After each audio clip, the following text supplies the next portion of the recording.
देशाचा सर्वांगीण विकास तेव्हाच होऊ शकतो जेव्हा समाजातील कुठलाही घटक या विकासाच्या लाभांपासून वंचित राहणार नाही. प्रत्येक नागरिकापर्यंत सरकारच्या योजनांचा लाभ पोहोचू शकेल असं पंतप्रधान नरेंद्र मोदी यांनी म्हटलं आहे. जनमन योजनेच्या 1,00,000 लाभार्थ्यांना पंतप्रधान आवास योजनेच्या पहिल्या हप्त्याचं वितरण आज त्यांच्या हस्ते झालं. तसंच पंतप्रधानांनी काही लाभार्थ्यांशी संवादही साधला.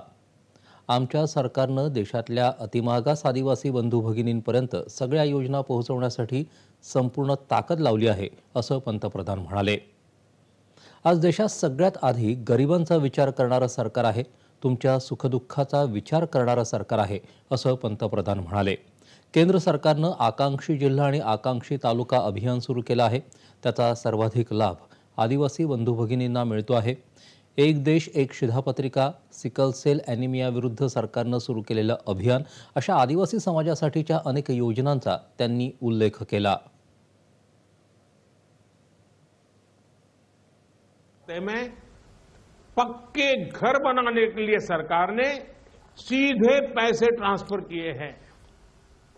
आपको अपना घर बनाने के लिए लगभग एक घर के लिए 2.5 लाख रुपए सरकार से मिलेंगे.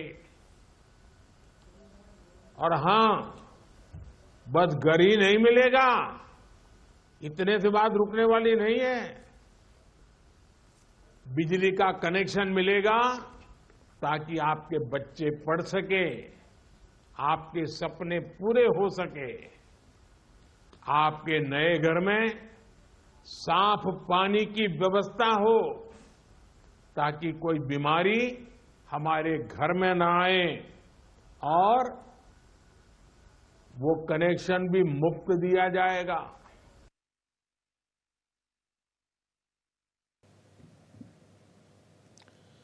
शबरी मातेशिवाय श्रीरामांची कथा पूर्ण होऊ शकत नाही, अशा शब्दात त्यांनी आदिवासी समाजाविषयीच्या आपल्या भावना व्यक्त केल्या. दुर्गम भागात राहणाऱ्या आदिवासींचं ज्ञान आणि दूरदृष्टी कमालीची असते. त्यांचं पारंपरिक ज्ञान आणि संस्कृतीचं जतन आणि सन्मान करण्यासाठी आम्ही सातत्यानं काम करत आहोत, असं पंतप्रधान म्हणाले.